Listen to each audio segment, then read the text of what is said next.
Today, I want to talk about cultural formulation when you are doing your case conceptualization in play therapy.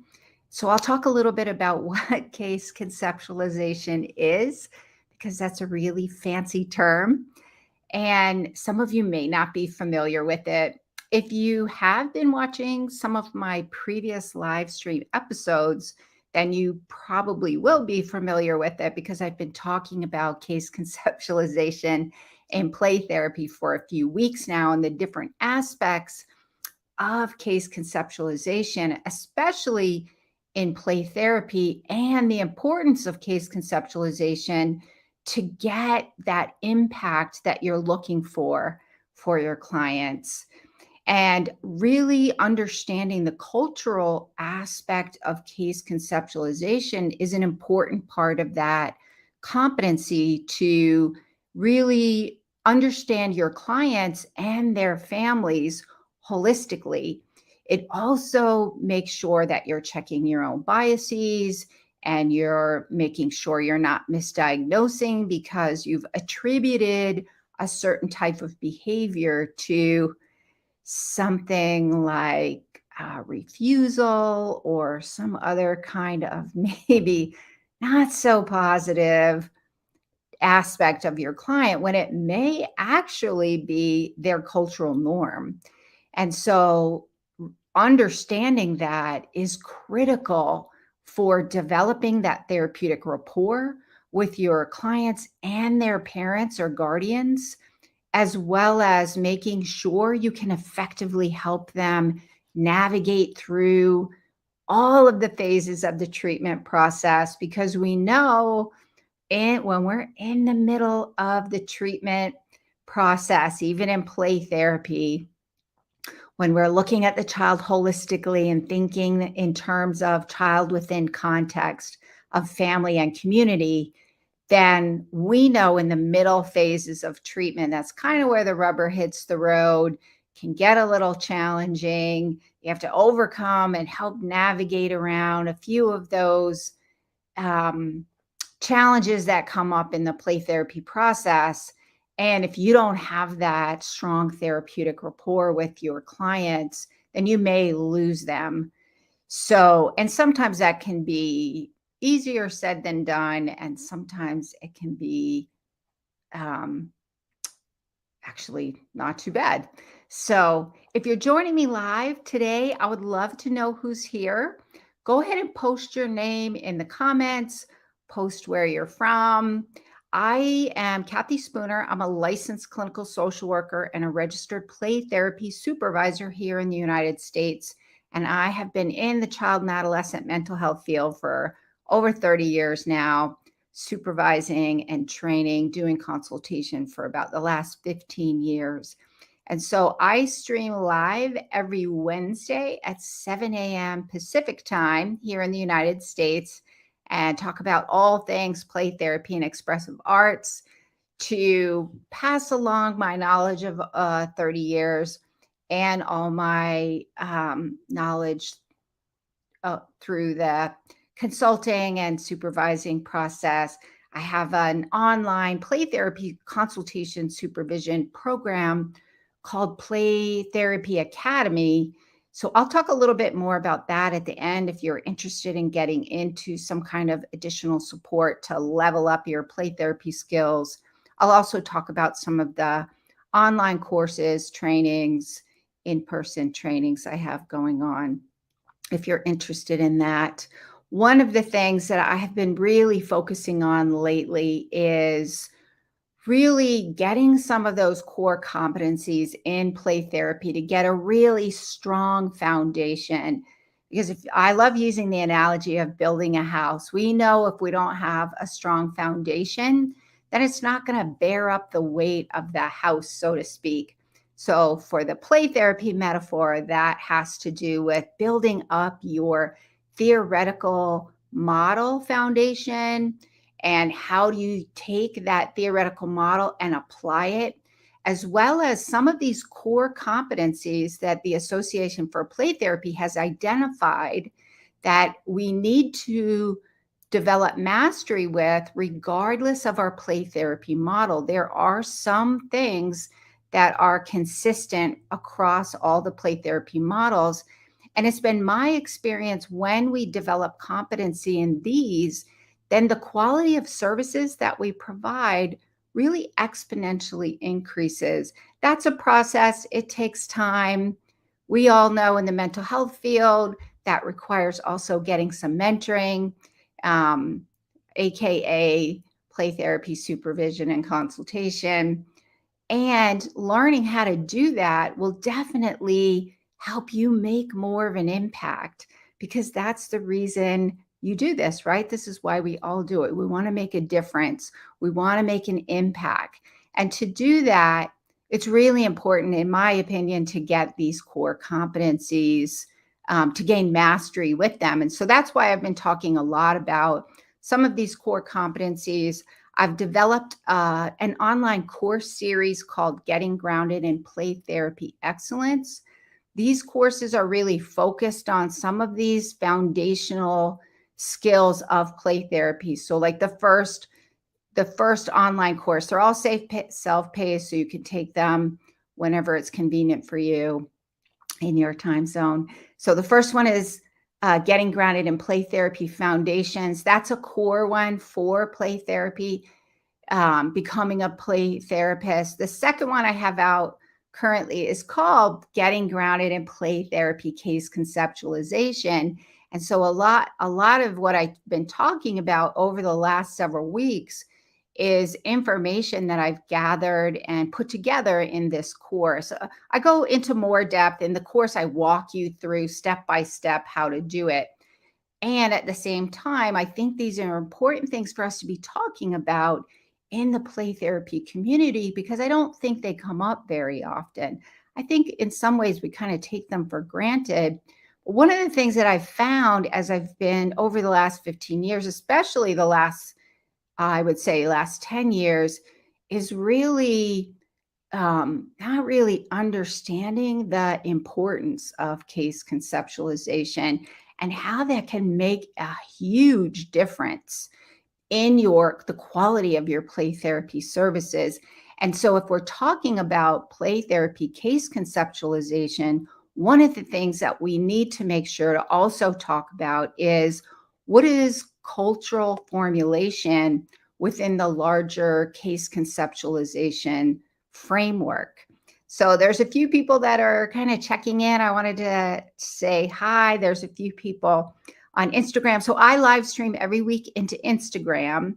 And then I use a streaming platform called StreamYard to live stream into my private Facebook group. So if you're a play therapist or wanting to learn play therapy on your child and adolescent therapist using play and expressive arts, you may be interested in this Facebook group. It's called Play and Expressive Arts Therapy Playground. You do have to answer all the questions in order to get into the group.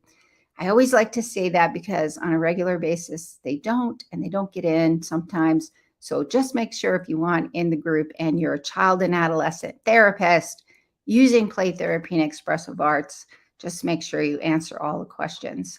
So I have Natalie. Looks like Natalie's from LinkedIn, from Australia. It's midnight here. Unfortunately, I may not be able to stay. However, it's lovely to know it happens. It happens. Thank you. I'm an mental health social worker and registered play therapist. That's so awesome.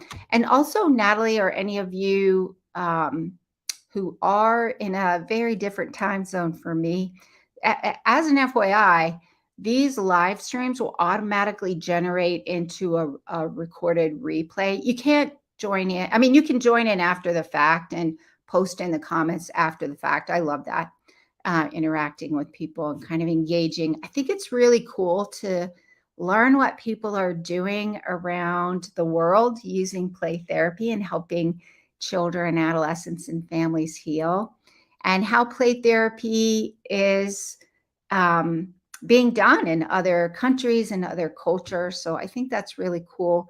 That's one of the nice things about the internet, is we get that ability to interact and engage with people around the world. So that is really cool.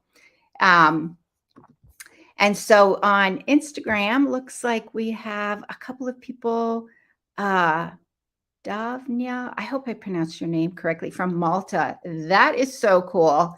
I have to tell you this. My dad, he was in the Navy. So this is, of course, back in the 50s and 60s, probably more the 60s. But I remember my dad would go on these, I promise you this applies. My dad would go on these 6 month cruises, and he'd be gone for like 6 months at a time, but he would always come back. But one of the places my dad talked about all the time that he absolutely loved was Malta. So that is cool. I would love to kind of see that area just because my dad talked about it so much. So we have also child counselor, uses creative therapies. That's awesome. It's 4 p.m. there. Yeah, I think you guys, that's interesting too, because that's good for me to know, because I was thinking in Europe it was 3 p.m. I probably should have looked at my world time clock better. So yeah, that's interesting. 4 o'clock there. Yeah, it's 7 a.m. where I am on the West Coast here in the United States. So that is awesome. Welcome. So glad you guys are here. I would love to know who of you are using case conceptualization, and have you even heard about case conceptualization in your play therapy training? My experience is that we don't really talk about it too much, which is why I think it's important to have these conversations. Because when I do supervision, and we do this in my Play Therapy Academy, which is my online group, we'll do the case conceptualization process. And the difference that makes in helping you not feel lost and overwhelmed is huge. What I found is when play therapists or child and adolescent therapists are not necessarily taking the time in the beginning, then they oftentimes get lost and feel overwhelmed, and then their imposter syndrome kicks in, and then they're feeling like they don't know what they're doing, and it feels awful. And so there's a Facebook user says, using case conceptualization in my practicum class right now. That is awesome. And I'm assuming that's probably not a play therapy class, but probably more case conceptualization in general, which is excellent. And I think probably one of the things that you'll have to do then is make sure with your play therapy theoretical model, how are you going to use that model to do the case conceptualization? So that's one of the things that I do in my case conceptualization course, the Getting Grounded in Play Therapy Case Conceptualization, because there's a book, if you're interested, this book is golden. It's by Len Sperry and John Sperry, Case Conceptualization, Mastering This Competency with Ease and Confidence, second edition. Also, the DSM-5 has a whole section on case formula, cultural case formulation in there. And so what I've done is I took a lot of the information from here and the DSM and other resources, and kind of used a play therapy lens if you're using your case conceptualization from play therapy. So today what I want to do is talk about that.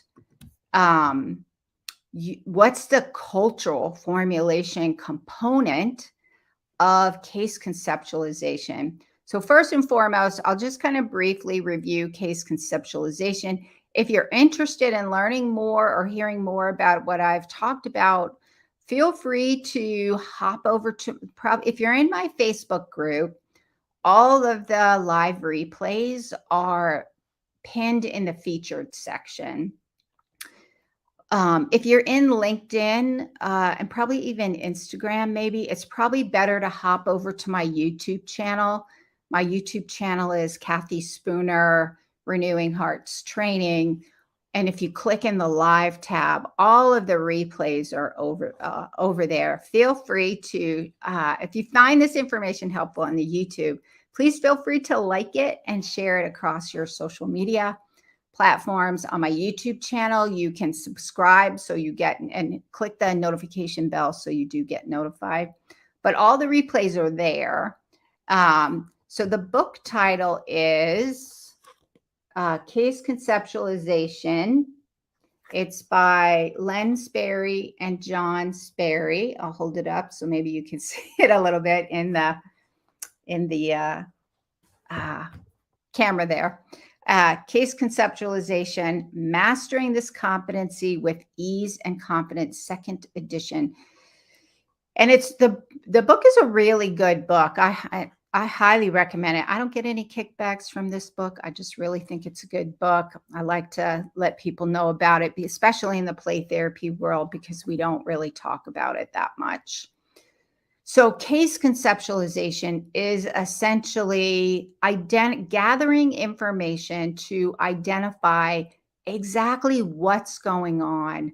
What are the roots underlying the behavior, and what patterns are sustaining it? So why is it, what specifically is happening, and why is it happening? And that requires looking at some of the patterns within the family system.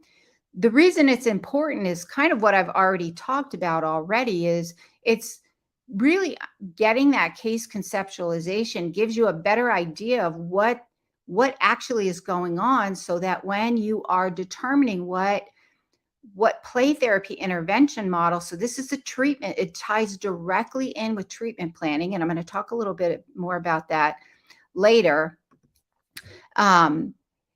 Because if you don't really target the right area, then you could be going in the wrong direction, which is probably what explains why you're feeling lost and overwhelmed, because you don't know exactly what's going on. You don't know why you're using the interventions that you're using or how they're supposed to be helping. So if you take that time at the beginning, at the very beginning, then it's going to help you later on. And we're always an assessment model from start to finish, all the way through. We use our clinical decision making, we kind of use our assessment throughout the change process. And I always say, like, the first 90 days are really taking what we've gathered initially with parents, and depending on the age of the child, through that psychosocial assessment, that biopsychosocial, cultural, spiritual assessment, and formulating our treatment plan and our diagnosis to kind of give us an idea, okay, here's where I want to start. And then we typically take that first 90 days or so to get a better sense and kind of hone in on that a little more closely to figure out and get a sense of what's going on, build that therapeutic rapport.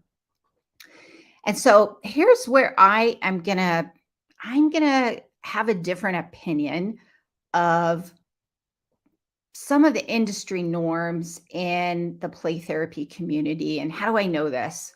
So as I'm developing these courses, and my next one, the next course coming up in this Getting Grounded in Play Therapy Excellence series, is Getting Grounded in Play Therapy Treatment Planning. What is treatment planning? And I also in this course kind of break it down to the mechanics of, like, how do you write a play therapy goal that lines up with your play therapy model? How do you write those dang objectives? What's the difference between interventions and objectives? And how do I write this dang thing? And why is it not, so it's not just a paperwork process to meet the documentation gods and the insurance gods, but really make it useful. So as I've been going through and doing some more research for this, in addition to what I've done for the previous courses, one of the things that I've noticed over and over is some of the leaders in the field will say things like, oh, you don't really need to do the assessment, or we don't really do treatment plan. It's kind of more of an intuitive process. And I don't disagree that it's an intuitive process. I do believe it's an intuitive process where Where I do disagree is the fact that we don't need to do that assessment at the beginning. Because what I found is play therapists get lost. You get lost especially in the beginning when you're learning it. I can't tell you how many times I've talked with play therapists who are learning and they're lost and they don't know what's going on and they feel like a big fraud and they feel horrible and it's overwhelming and they start thinking, well, maybe I'm just not cut out for this. Maybe I just wasted all my money getting a master's degree because I'm horrible at this. When in fact, it's not that at all most of the time. Most of the time is they just haven't gotten a good grounding and learned how to do case conceptualization that will inform their treatment planning, that's culturally informed to meet the specific needs of each client. And that's what really helps to make an impact. We do need therapeutic rapport. It is an intuitive process. Absolutely, it's all of those things. And in my opinion, it's not either or. It's not black and white. It's not binary, no assessment or only assessment. It's not that way. It's the balance and the blend of both pillars of treatment that you bring your personality and your kind of flavor into the play therapy process with that balance. And that will help you navigate through the play therapy process and make the impact that you want to make. That's why we do it. It's a hard job. When we can struggle and work through and kind of sometimes through the process, and you see your clients making that breakthrough and getting to that next phase and getting that aha moment. And you're like, yes, this is why I do this. This is why I keep going. So, in order to do that, we need these foundational basics, and case conceptualization is one of those. So, oops, I forgot to use my little banners here on StreamYard. I can create these little banners. They don't show up on Instagram. So that's case conceptualization. The next part of this, what I want to talk about, is mostly the focus for today's live stream episode, which is cultural formulation. What is cultural formulation, and how in play therapy, and how does that fit into the overall case conceptualization? So, cultural formulation is essentially you're recognizing the role of cultural identity, cultural experiences, cultural values, cultural norms, traditions, beliefs on your client's overall well being and their functioning, and how these factors promote resiliency. So you're always wanting to make sure you look for some of the resiliency. These are the things you want to support, and where some of these factors may be contributing to the problem. And if you've been working with children and adolescents for a while now, and you work with children and families from cultures outside of your own, whatever country you're living in, and let's say the child has grown up predominantly, I'll say like here in the US, what we find is children who are raised predominantly in the US and have parents who were raised predominantly in other cultures. Those two can be a clash sometimes, and those are usually the ones we're seeing in our office. So the goal is, how do you help them navigate through that? First, though, you have to understand what it is. You have to understand what the cultural identity is and which family members are ascribing to that cultural identity, and what varying degree do they kind of identify with their culture, or what ways are they rejecting their culture, which is maybe part of the problem that the parents and the children are experiencing. So you're looking at that. You want to understand, how do those factors contribute to the problem, And how does culture influence your client's understanding of the problem? How does culture influence parents or grandparents or extended family members or the community in which they are a member of? How does culture influence their understanding of the problem? And that's including parents and family members. So you're looking at those things. And in the case conceptualization course, the play therapy case conceptualization course, one of the things that I do is I walk you through like what questions to ask in the biopsychosocial assessment, cultural and spiritual assessment, what questions you want to ask, why do you want to ask them, including the cultural formulation piece. And then taking that information, I walk you step by step through the case formulas, case conceptualization process for children and their families using a play therapy lens. And then that's going to help you to do your treatment planning, which is the next course. That course will be coming out in July next month. So how do you take that information? So now you have case formalization. How does cultural formulation help with treatment planning? Because there needs to be a reason, right? There's a reason we're doing this. The whole reason we're doing this is to get really good outcomes for clients so that you can make a difference in their life and be part of that change process with them within that context of a strong therapeutic relationship.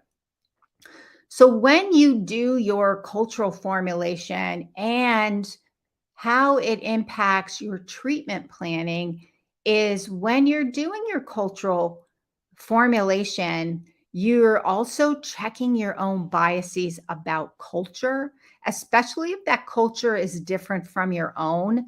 You want to, because a lot of times, what's culturally typical, what's the norm in one culture, we often may find that to be, we may misunderstand it or misdiagnose it altogether.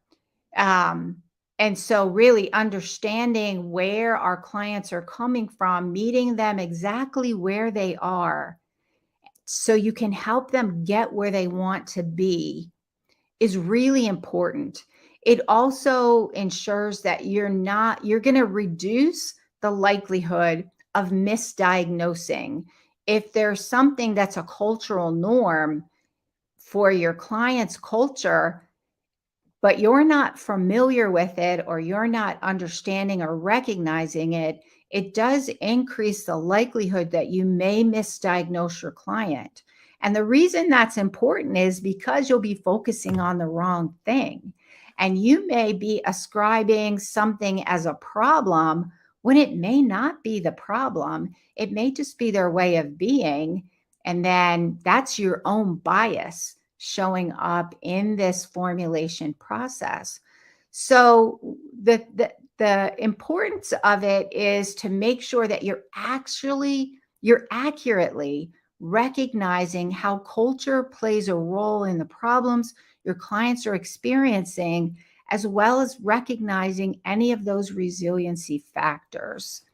And when you're recognizing culture and cultural norms and respecting those, that's also going to increase your ability to establish a strong therapeutic rapport, really respecting and validating parents' concerns about culture, as well as the children's experience of their culture and their family, and really helping parents and children come together around areas that may be creating some conflict and some disconnect, rupture in their relationship, but also being respectful of culture. And we had this one family we were working with, and it was around eating, and it was a family from another culture. And so in that culture, food is huge, and making sure you're feeding your family and feeding your kids. But for this little client, the food had become a way of dealing with emotions. So there's a lot of unhealthy eating. And so working through that with mom. And then what mom did, she went on the internet on YouTube and found some YouTube channels focused on cooking the food that is, from her culture, but found healthy ways of cooking the food. And so, working through and respecting that process, I think, is really important, in being able to develop that rapport and showing parents that you respect them and their culture, and helping them recognize where this may not work so well here, and this part here in our country, with some of the typical parenting approaches, and from other countries, like here in the US, they don't go over so well. So being able to be respectful, because the intent is to be a good parent. The intent is that they love their child. The intent is they want their child to grow up and be healthy, happy, and productive.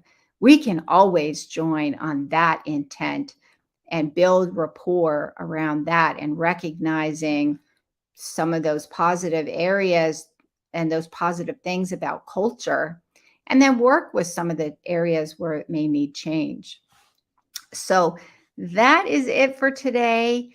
I'm just going to do a quick recap. So first and foremost, case conceptualization is an important competency to master in play therapy, because it's the difference between feeling lost, overwhelmed, and feeling like a big giant imposter and getting minimal results, to really recognizing what's going on so you can get amazing results and make an impact and make a difference in the lives of your clients.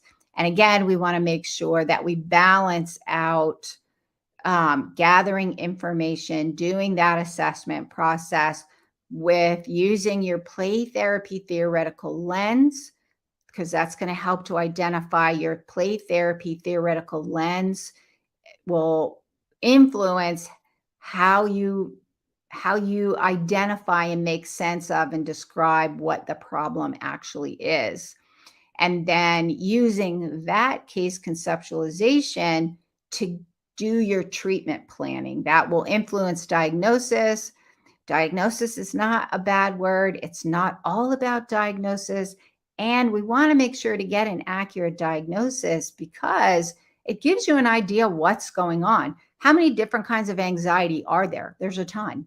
And you want to make sure you understand the difference between, is this trauma, or is it ADHD, or is it anxiety? They all share similar symptoms, but if you don't do that case conceptualization, you're possibly going to miss what are the roots of that and misdiagnose altogether. I have seen that happen over and over.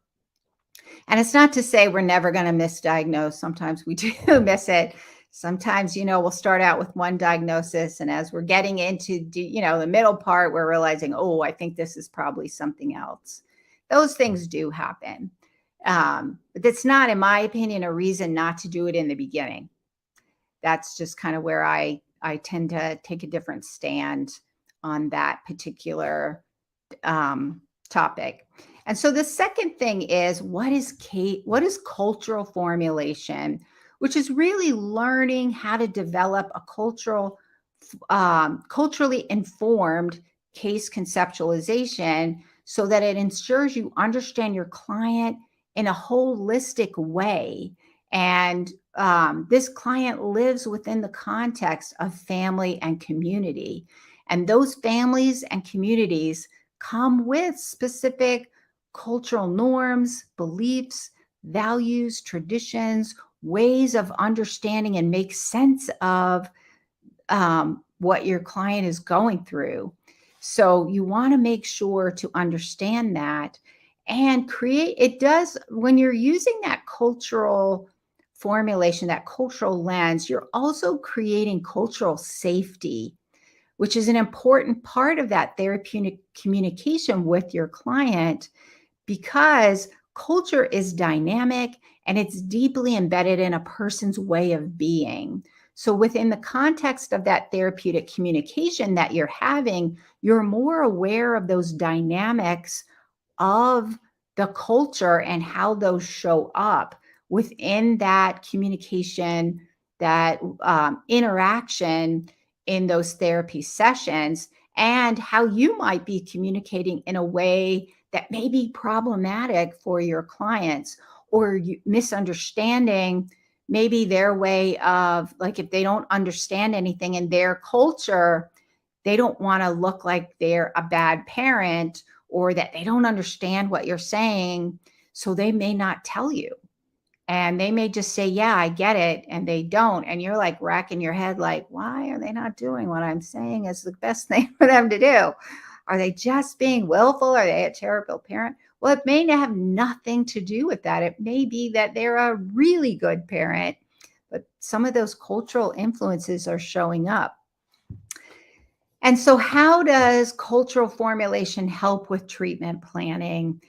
If you're aware of your own cultural biases and your preconceptions, and what are some of the cultural influences that are going on with not only resiliency, which are the resiliency factors, you want to make sure you support those. You want to validate those.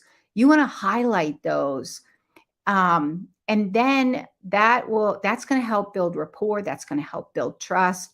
That's going to help you make sure you check your biases and you check your preconceptions about what's going on, to help you make the shift you need to make, while also building that relationship, so that when you make suggestions for change where you may be challenging your client's parents or client outside of what's typical in their culture, but maybe not necessarily that may be causing some conflict, then you're going to help that family be able to get to another place where they can respect culture, and also maybe integrate some of those new things from the new country where they're now living in a way that is comfortable and compatible with the beliefs and values of that particular family. And that's a case by case basis. So if you're and so when you're creating your treatment plan, and you're in that treatment planning process to figure out what type of play therapy model are you going to use, what kind of interventions are you going to use, who's involved in the treatment process, how often are parents going to be involved, how often are you going to see with kids, what are you going to do with them in the sessions, all of those things. You're going to have a much more grounded, holistic, accurate, and respectful process in the play therapy process. So that is it for today. If you found this information helpful, please like it and share it across your social media platforms. All of the replays, if you ever want to watch any of the past ones, you can, if you're in my Facebook group, you can pop into the featured section. They're all in there. Otherwise, you may want to just pop over to my YouTube channel, Kathy Spooner, Renewing Hearts Training. Click on the live tab, and all of my live replays are in there on all kinds of different topics. Please feel free to share those as well. If you're interested in Play Therapy Academy, if you're interested in online play therapy consultation, also known as supervision, I do have a few openings left in my play therapy group. I have one on Saturday and one on Wednesday evening, my time, one on Saturday morning, my time.